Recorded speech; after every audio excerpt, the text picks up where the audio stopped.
జాబ్‌కి రిజైన్ చేసి గీతని చెరిపేసి రామరాజుని క్షమాపణ అడిగిన సాగర్. షాక్‌లో ప్రసాదరావు. ట్విస్ట్ అయితే అదిరిపోతుందండి. చివరి వరకు స్కిప్ చేయకుండా చూసేయండి. నర్మద అయితే వల్లిని అనుమానిస్తూ ఉంటుంది. తను నవ్వడం చూసి వల్లి మీద అనుమానం వస్తుంది నర్మదకి. చూడు, ఈ ఇంట్లో జరుగుతున్న గొడవలకి కారణం నువ్వే అని తేలిందనుకో, తరువాత నీకు మామూలుగా ఉండదు అని అంటూ ఉంటుంది నర్మద.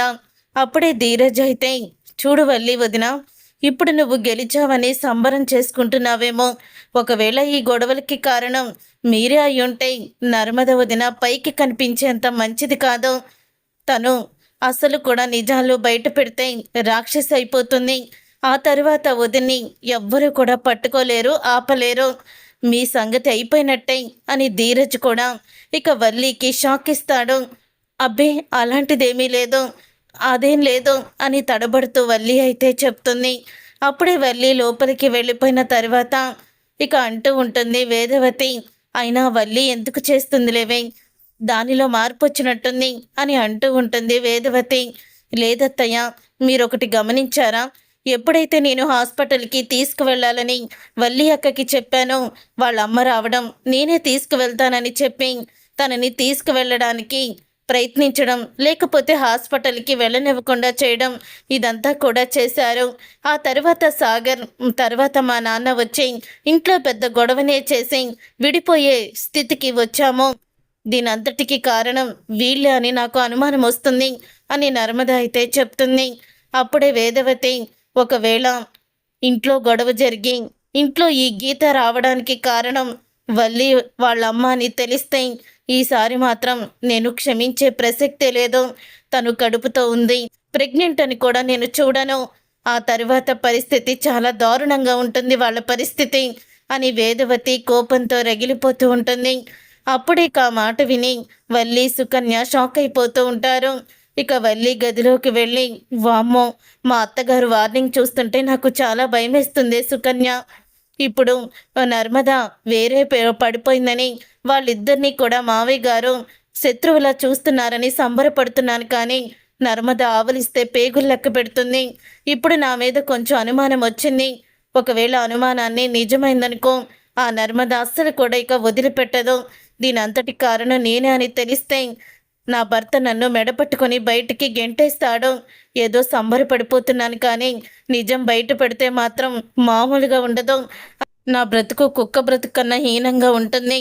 మా అమ్మ ఏదో ప్లాన్ చేసేసిందని సంబరపడిపోతున్నాను, కానీ జరిగేది నిజం బయట పెడితే, జరిగేది తలుచుకుంటే మామూలుగా భయమేయడం లేదు అని అంటూ ఉంటుంది.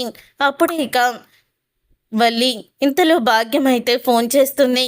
జరిగిందంతా కూడా వల్లి భాగ్యానికి చెప్పడంతో ఇక భాగ్యంలో కూడా భయం పట్టుకుంటుంది. పక్కనే ఈ మాటలు విన్న ఆనందరావు అయితే, ఏవండి ఆవిడ గారండి, నిజంగా అమ్మడు చెప్పినట్టు ఆ నర్మద మామూలుది కాదు, ఆవలిస్తే పేగులు లెక్క పెడుతుంది.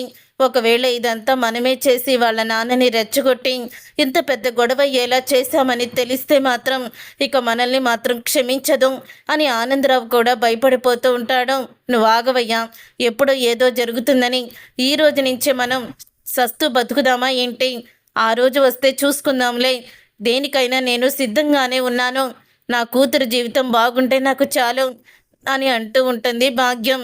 నీ కూతురు జీవితం బాగుండాలని, నీ కూతురు జీవితాన్ని నువ్వే చేతులారా నాశనం చేస్తున్నట్టుంది తప్ప బాగు చేస్తున్నట్టు లేదే అమ్మా అని వల్లి చెప్పడంతో, నువ్వు అలా అనకమ్మడం, ప్రస్తుతానికి మనకి వచ్చిన బాధ ఏమీ లేదు, సమస్య ఏమీ లేదు. ఇప్పుడు ఆ సాగర్ని ఎలాగైనా సరే ఒప్పించి మళ్ళీ ఆ గీతని చెరిపేయాలని నర్మద ఆ పనిలో ఉంటుంది. తర్వాత మన జోలికి వస్తే రావచ్చులే.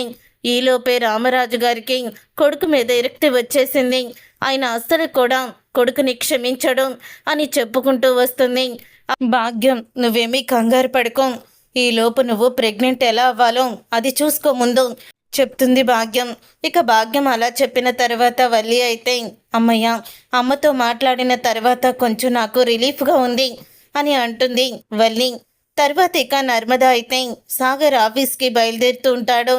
అప్పుడే ఇక నర్మద టిఫిన్ బాక్స్ తీసుకొని వస్తుంది. నర్మద, ఏం టిఫిన్ చేసావని అడుగుతూ ఉంటే, జీడిపప్పు ఉప్మా చేశాను సాగర్ అని నర్మద అనడంతో, అవునా, జీడిపప్పు ఉప్మా చేసావా, నువ్వు సూపర్ నర్మద అని అంటూ బాక్స్ని ఓపెన్ చేసి చూస్తాడు సాగర్. ఓపెన్ చేసి చూసేసరికి ఖాళీ బాక్స్ కనబడడంతో, ఏంటి నర్మదా, జీడిపప్పు ఉప్మా అని చెప్పావు, ఖాళీ బాక్స్ చేతిలో పెట్టావేంటి అని అనగానే, జీడిపప్పు ఉప్మా వండాలనుకున్నాను, కానీ నాకు కూడా ఆఫీస్కి టైం అయిపోతుంది కదా, అందుకే వండలేకపోయాను. బయట నువ్వు ఎక్కడైనా టిఫిన్ చేసేసాయి, నాకు కూడా ఆఫీస్ ఉంది కదా. నేను కూడా ఉన్నప్పుడు, ఉమ్మట్లో ఉన్నప్పుడు పొద్దున్నే లేచి అత్తయ్య అందరికీ టిఫిను, భోజనం, బాక్సులు అన్నీ కూడా వండి వార్చేది. ఇప్పుడు నాకైతే టైం లేదు, నేను జాబ్కి వెళ్ళాలి, నువ్వు జాబ్కి వెళ్ళాలి. కాబట్టి ఈరోజు నుంచి టిఫిన్ చేయడం కూడా కష్టమేమో, మధ్యాహ్నం భోజనం కూడా బయటే చేయాల్సి వస్తుంది. కాబట్టి ఈ 2 పనులు నువ్వు బయటే కానిచ్చేసేయి అని అంటూ ఉంటుంది నర్మద. అదేంటి నర్మద, మరి నీకు వంట రాదా, నువ్వు చెయ్యలేవా అని అంటూ ఉంటే, అదేంటి సాగర్ అలా మాట్లాడుతున్నావు, నువ్వు శుభ్రంగా స్నానం చేసి ముస్తాబయ్యి అంతా కూడా బాగానే రెడీ అవుతావు, ఇవన్నీ చేసి నేను కూడా జాబ్కి వెళ్ళాలి కదా, నా వల్ల అయితే కాదు, నేను చెయ్యలేను, నువ్వు బయటే తిను అని నర్మద అయితే చెప్పేస్తుంది. అప్పుడే కోపంగా సాగర్ అయితే బయటికి వెళ్ళిపోతాడు. అది చూసి నర్మద, ఇదేం చూసావు సాగర్, ముందు ముందు నీకు ఎలాంటి చుక్కలు చూపిస్తానో చూడు అని నర్మద మధ్యలో గీత ఎందుకు గీసామా అని నువ్వు బాధపడి నువ్వే ఆ గీతని చెరిపేసేలాగా చెయ్యబోతున్నాను. నా ప్లాన్ బి కూడా నేను సాయంత్రం వచ్చేసరికి నీ కళ్ళ ముందుంటుంది అని నర్మద అయితే అంటుంది. తర్వాత ఇక నర్మద అయితే ధీరజ్కి ఫోన్ చేసి, ధీరజ్ చెప్పింది నీకు అర్థమైంది కదా, ఇలా చెయ్యి, అప్పటికి నేను ఇంటికి రాను అని అంటూ ఉంటుంది. నర్మద, సరే వదిన, అలాగే చేస్తాను అని చెప్తూ ఉంటాడు ధీరజ్ అయితే. అప్పుడే ధీరజ్ అయితే మామిడికాయలు తీసుకొస్తాడు. మామిడికాయలు తీసుకొచ్చాక, అమ్మా ఈ సంవత్సరం ఆవకాయ పచ్చడి పట్టలేదు కదమ్మా, ఆవకాయ పచ్చడి పట్టుకుందాం అని అంటూ ఉంటాడు ధీరజ్. అవునరా పట్టలేదు, సరే కాయలు ఎలాగో తీసుకొచ్చావు కదా, మీరు కోస్తూ ఉండండి, అన్నీ కూడా కొలతలు వేయడానికి నేను సిద్ధం చేస్తాను అని వేదవతి అయితే ఇక ఆవకాయ పచ్చడి అయితే పడుతూ ఉంటుంది. ఇంతలో చందు అలాగే అమూల్య, రామరాజు అందరూ కూడా వేదవతి పచ్చడి పడుతూ ఉంటే అక్కడే కూర్చొని ఉంటారు.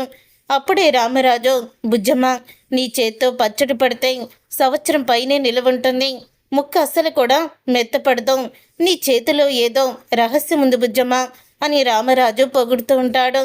అప్పుడే ఇక అంటూ ఉంటుంది వేదవతి, మరి వేదవతి అంటే ఏమనుకున్నారు, అలాగే ఉంటుంది, అమ్మ త్వరగా కానీ అమ్మ ఆకలి వేస్తుంది అని అంటూ ఉంటే, ఆకలి వేస్తుందా, అయిపోయిందిరా, తొందరగానే కలిపేస్తాను, కొత్త ఆవకాయ నెయ్యి వేసుకొని ఉడుకు అన్నం వేసుకొని తింటే ఉంటుంది అని వేదవతి చెప్తూ ఉండగానే అప్పుడే సాగర్ అయితే వస్తాడు. ఇక సాగర్ని చూసి అందరూ కూడా ముఖమైతే పక్కకి తిప్పేసుకుంటారు, ఎవ్వరూ కూడా మాట్లాడరు. అప్పుడే ఇక అంటూ ఉంటాడు ధీరజ్ అయితే, ఎవరో వస్తే మనం ఎందుకమ్మా అలా ఆగిపోవడం, నువ్వు ముందు పచ్చడి కలుపు, అసలు నోరు ఊరిపోతుంది అని చెప్తూ ఉంటాడు ధీరజ్. తర్వాత లోపలికి వెళ్ళి సాగర్ అయితే, అసలు మధ్యాహ్నం భోజనం ఏమీ బాగోలేదు, నర్మద ఇంటికి వచ్చేస్తుంటుంది, ఏదో వండి ఉంటుంది అనుకున్నాను, ఇంకా నర్మద ఇంటికి రాలేదేంటి, ఈరోజు ఎందుకు లేట్ అయినట్టు అని అనుకుంటూ సాగర్ అయితే నర్మదకి ఫోన్ చేస్తాడు. అప్పుడే ఇక నర్మద అయితే ఇంటికైతే వస్తుంది. ఇంటికి వచ్చిన నర్మదని చూసి, ఏంటి ఫోన్ లిఫ్ట్ చేయవు, ఫోన్ చేస్తున్నాను కదా అని అడుగుతూ ఉంటాడు సాగర్. నేను ఎలాగో వస్తున్నాను కదా సాగర్, ఇంకా ఫోన్ లిఫ్ట్ చేయడం ఎందుకులేని లిఫ్ట్ చేయలేదు, ఇప్పుడు ఏం జరిగింది అని అడుగుతూ ఉంటుంది నర్మద. నువ్వు నేను వచ్చేసరికి ఏదో ఒకటి వండి పెడతావేమో, బాగా ఆకలేస్తుంది తిందామని అనుకున్నాను, తీరా ఇక్కడికి వచ్చేసరికి నువ్వేమీ కూడా వండలేదు అని అనడంతో అప్పుడే ఇక ఆ మాట విని, నువ్వు జాబ్ చేస్తున్నావు, నేను జాబ్ చేస్తున్నాను, నేను వచ్చి వండితే నువ్వు తింటావా, అదేదో నువ్వే వచ్చి వంట చెయ్యొచ్చు కదా అని చెప్తూ ఉంటుంది నర్మద. ఇక నర్మద ఆ మాట అనగానే అప్పుడు ఇంకా అంటూ ఉంటాడు సాగర్ అయితే, ఏంటి ఉద్యోగం చేస్తున్నాను అంటున్నావు, బోడి ఉద్యోగం ఎవరికి కావాలి, నేను జాబ్ చేస్తున్నాను కదా, నువ్వు జాబ్ మానేసాయి, నువ్వు చేయాల్సిన అవసరం లేదు, ఇద్దరిది గవర్నమెంట్ జాబులే, కానీ నువ్వు జాబ్ చేస్తున్నానని వంకతో ఇప్పుడు ఇంట్లో వండి పెట్టడం మానేస్తున్నావు, నువ్వేమీ జాబు చెయ్యనక్కర్లేదు, ఏమీ చేయాల్సిన అవసరం లేదు, వదిలేసే జాబుని అని అంటాడు సాగర్ అయితే. అప్పుడే ఇక నర్మద కోపంగా చూస్తుంది సాగర్ వైపు. ఇంతలో ఇక అందరూ కూడా ఆవకాయ అన్నం అయితే తింటూ ఉంటారు. ఇంతలో అన్నం పెరుగన్నం తీసుకొచ్చి, ఇదిగో తిను, ఈ పెరుగన్నంతో సరిపెట్టుకో అని చెప్పేసి నర్మద లోపలికైతే వెళ్ళిపోతుంది. అబ్బబ్బా, అమృతంలా ఉందమ్మా నీ చేతి ఆవకాయనా మజానా అని ధీరజ్, ఇక చందు, అలాగే ప్రేమ అందరూ కూడా ఇక వేదవతి మొద్దలు కలుపు పెడుతూ ఉంటాయి. అందరూ ఎంతో ఆనందపడుతూ సూపర్ ఉంది, సూపర్ ఉంది అంటూ చెప్పుతూ మరీ తింటూ ఉంటారు. ఇక అన్యోన్యత చూసి సాగర్కి కళ్ళు చెమ్మగిల్లుతాయి. తను లేనన్నా ఒక విషయం గుర్తు చేసుకొని బాధపడుతూ ఉంటాడు. కానీ అయినా నేను లేకపోతే ఏంటి, వాళ్ళందరూ బాగానే ఎంజాయ్ చేస్తున్నారు అని అనుకుంటూ ఉంటాడు సాగర్. కిటికీలోంచి నర్మదేనంతా చూసి ధీరజ్తో ఓకే సూపర్ అంటూ ఇక తను కూడా చెప్తూ ఉంటుంది. ఇక ఉదయం అయితే అవుతుంది. ఉదయం అవ్విన తరువాత అప్పుడే ఇక నర్మద అయితే ఇక భోజనం అన్నీ కూడా బాక్స్ పెట్టేసి టిఫిన్ కూడా వండేస్తుంది. తను మాత్రం మామూలుగా వంట చేస్తే ఎలా ఉంటారో అలా అయితే రెడీ అవ్వకుండా ఉంటుంది. అప్పుడే సాగర్ అయితే ఈరోజు వంట పూర్తయిపోయింది, టిఫిన్ చేసేసావే స్పీడ్గా అని అంటూ ఉంటే, అవును సాగర్, ఇంకా నాకు వేరే పనేముంది, నీకు వండి పెట్టడమే నాకు పని, అంతే తప్ప ఇక నాకు వేరే పనేం లేదు కదా అని చెప్తూ ఉంటుంది నర్మద. వేరే పని ఏమీ లేకపోవడం ఏంటి నర్మదా, అసలు ఏమనుకుంటున్నావు నువ్వు? వేరే పని లేకపోవడం ఏంటి, ఆఫీస్కి వెళ్ళడం లేదా, ఈరోజు ఆఫీస్ లేదా నీకు అని అడుగుతూ ఉంటాడు సాగర్. అదేంటి సాగర్ అలా మాట్లాడుతున్నావు, నేను గవర్నమెంట్ ఉద్యోగం చేస్తున్నాను, నువ్వు చెయ్యాల్సిన అవసరం లేదు, మానేసే అన్నావు కదా, నేను జాబ్కి రిజైన్ చేసేసాను అని అంటూ ఉంటుంది నర్మద. ఆ మాట విని ఒక్కసారి షాక్ అయిపోతూ ఉంటాడు. అప్పుడే ఇక సాగర్ అయితే ఏం మాట్లాడుతున్నావు నువ్వు, జాబ్కి రిజైన్ చేయడం ఏంటి, నేనేదో మామూలుగా అంటే అని సాగర్ అనడంతో, నువ్వు మామూలుగా అన్నావా, నువ్వు సీరియస్గా అన్నట్టు నాకు అనిపించింది సాగర్. ఇంకెలాగో నువ్వు సంపాదిస్తున్నప్పుడు నేను జాబ్ చేసి ఎందుకు ఇంతవరకు తీసుకొచ్చుకోవడం, అందుకనే నేను మాత్రం జాబ్ మానేశాను. పొద్దున్నే మొత్తం మెయిల్లో కూడా నేను రాజీనామా లెటర్ పెట్టేశాను, వాళ్ళు కూడా ఓకే అని తిరిగి మెయిల్ కూడా పంపించారు, ఇప్పుడు వెళ్దామన్నా జాబ్ నాకు ఉండదు అని చెప్తూ ఉంటుంది నర్మద. నర్మద మాటలకి షాక్ అయిపోతూ ఉంటాడు సాగర్. అయితే ఇదేంటి నర్మద ఇంత పని చేసింది, తను కూడా జాబ్ మానేస్తే ఎలాగా అని అనుకుంటూ ఉంటాడు సాగర్. తరువాత సాగర్ ఆఫీస్కి వెళ్తూ ఉండగా ప్రసాదరావు అయితే సాగర్ని ఆపుతాడు. ఇక సాగర్ని ఆపి ప్రసాదరావు అడుగుతూ ఉంటాడు, ఏంటి సాగర్ ఎలా ఉంది వేరే కాపురం అని అడుగుతూ ఉంటే, ఎలా ఉందంటే ఏం చెప్పమంటారు మావయ్య, నేనేమో వంట చేయలేదు, మీ అమ్మాయి వంట ఎందుకు చేయలేదంటే నీతో పాటు నేను కూడా ఆఫీస్కి వెళ్ళాలి, నాకేం పని అవుతుంది, ఆ ఇంట్లో ఉంటే మీ అమ్మ అంతా కూడా చేసేవాళ్ళు అని చెప్పి నన్ను అంది, సరే అని బయట తిన్నాను, సాయంత్రం వచ్చేసరికి కూడా ఏమీ వండను బయట తెచ్చుకోమంటుంది, అప్పుడే నేను కోపంలో జాబ్ మానేశాని అనడంతో తను నిజంగానే జాబ్ మానేసింది మావయ్య అని షాక్ ఇస్తాడు.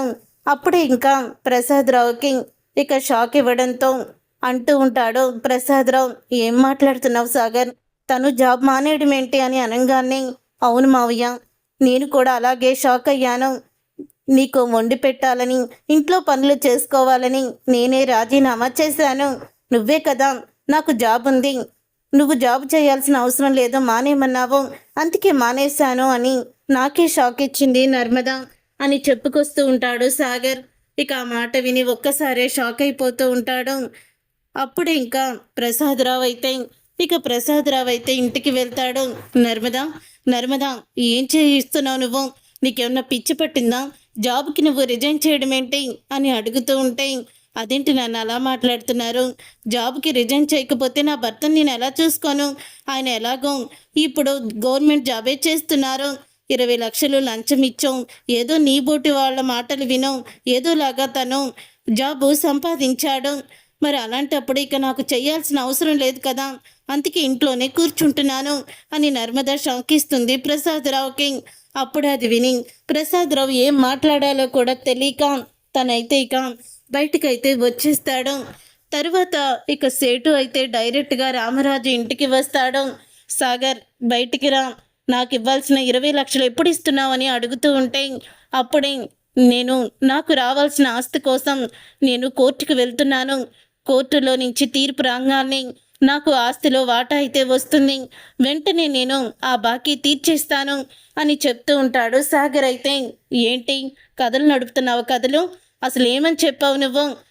ఇంత పొగరుగా సమాధానం చెప్పి ఆ రోజు మళ్ళీ మొత్తం ఒకేసారి తీర్చేస్తానని పౌరుషంగా మాట్లాడావు కదా, మరి ఆ పౌరుషం తీర్చే దాంట్లో లేదా అని అడుగుతూ సాగర్ని అవమానిస్తూ ఉంటాడు. అతనైతే ఇక ఎవ్వరూ కూడా ఏమీ మాట్లాడరు. రామరాజు గారు, మీరు మాట్లాడరేంటి?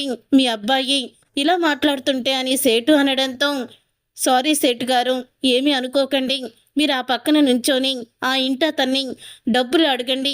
ఇతనికి ఆ ఇంటికి ఎటువంటి సంబంధం లేదు, మాకు కూడా సంబంధం లేదు అని రామరాజు షాక్ ఇస్తాడు. అప్పుడే సేటు అయితే, నీకు 2 రోజులు టైం ఇస్తున్నాను. ఒకవేళ నువ్వు నాకు ఇవ్వాల్సిన 20 లక్షలు ఇవ్వకపోతే నిన్ను జైల్లో పెట్టిస్తాను అని అంటూ ఉంటాడు. అప్పుడే ఇక సేటు అయితే ఇక సేటు అన్న మాటలకి అప్పుడే సాగర్ అయితే మంచం మీద కూర్చొని ఆలోచనలో పడతాడు. అదేంటి సాగర్, నీ దగ్గర 20 లక్షలు లేకపోవడం ఏంటి? ఆ రోజు మావయ్య గారి మీదకి 5 లక్షలు విసిరి కొట్టావు కదా, మరి ఇప్పుడు నీ దగ్గర ఆ మాత్రం లేవా అని అడుగుతూ ఉంటుంది నర్మద. ఆ మాట విని అప్పుడంటే మీ నాన్న సడన్గా వచ్చి, నువ్వు వెంటనే మా అమ్మాయిని తీసుకొని ఇంట్లో నుంచి వచ్చేయాలి బయటికి, నన్ను మీ నాన్న నోటికొచ్చినట్లు తిట్టాడట, మీ నాన్నని ఊరికే వదిలిపెట్టకూడదని నా దగ్గరికి వచ్చి ఇష్టం వచ్చినట్లు మాట్లాడి నాకు సడన్గా 5 లక్షలు ఇచ్చి వెంటనే మీ నాన్న మీదకి విసిరి కొట్టమని కూడా అతనే సలహాలు ఇచ్చాడు అని నిజాన్ని బయట పెడతాడు. ఇక నిజాన్ని బయట పెట్టడంతో సాగర్ అప్పుడే కోపంతో రగిలిపోతూ నర్మద అయితే, నీకు 5 లక్షలు ఎవ్వరిచ్చారో ఆ 5 లక్షలు ఇచ్చిన పెద్ద మనిషిని 20 లక్షలు అడుగుదాం పదా అని సాగర్ని తీసుకొని తన పుట్టింటికైతే నర్మద వస్తుంది. అప్పుడే ఇక పుట్టింటికి వచ్చాక నేను ముందు వెళ్తాను, తర్వాత నువ్వు గుమ్మం దగ్గరే ఉండు, మా నాన్న ఏమంటున్నాడో నువ్వే చూడు, కానీ వాళ్ళకి నువ్వు కనిపించొద్దు అని చెప్పుకుంటూ వస్తుంది నర్మద. అయితే ఇక నర్మద అలా చెప్పి ప్రసాదరావు ఇంటికి వచ్చి లోపలికైతే వెళ్తుంది. వెళ్ళిన తర్వాత అప్పుడే ఇక ప్రసాదరావుతో నర్మద అంటూ ఉంటుంది, నాకు 20 లక్షలు కావాలి నాన్న అని అడగంగానే, 20 లక్షల నీకెందుకని అడుగుతాడు. 20 లక్షలు మా ఆయన జాబ్ గురించి అప్పు చేశాడు, ఇప్పుడు దాన్ని అమ్మేయాలి, అందుకని 5 లక్షలు ఇచ్చావు. కూతురు అడిగితే 20 లక్షలు ఇవ్వలేదా? అసలే మా ఆయన ఆ సేటు దగ్గర 20 లక్షలు అప్పు చేశాడు, వాడేమో ఇంటికి వచ్చి నానా గొడవ చేస్తున్నాడు, అందుకని 20 లక్షలు ఇవ్వం.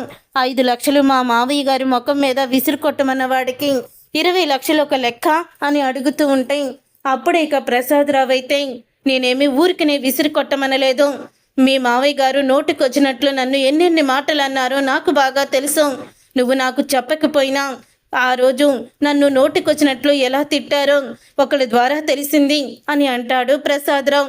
ఎవరి ద్వారా తెలిసింది నాన్న నీకు అని అడుగుతూ ఉంటుంది. అప్పుడే నర్మద, ఎవరి ద్వారానో తెలిసిందిలే అని అనగానే, ఎందుకంటే కూతురు దగ్గర నిజాల్ని దాచిపెడతారు. చూడమ్మా నర్మద, వల్లి వాళ్ళ అమ్మ నాన్న వచ్చి మీ మావయ్య గారు మీ నాన్నని నోటికొచ్చినట్లు తిడుతున్నారని, ఇష్టం వచ్చినట్లు నిన్ను మీ ఆయన్ని అవమానిస్తున్నారని చెప్పారు. దాంతో మీ నాన్నకి కోపం వచ్చి 5 లక్షలు సాగర్కి ఇచ్చి వెంటనే మిమ్మల్ని బయటికి తీసుకురావాలని మీ నాన్న అనుకున్నాడు అని చెప్పి నిజాన్ని బయట పెడుతుంది. అప్పుడు అది విని సాగర్ అయితే షాక్ అయిపోతూ ఉంటాడు. నర్మద కూడా, బల్లక్కయ్, నాకు తెలుసు ఇదంతా మీ అమ్మ కలిపే చేశారని నాకు ఎప్పటి నుంచో అనుమానంగానే ఉంది అని అంటూ ఉంటుంది. ఎందుకు నాన్న ఇంత కోపం నీకు?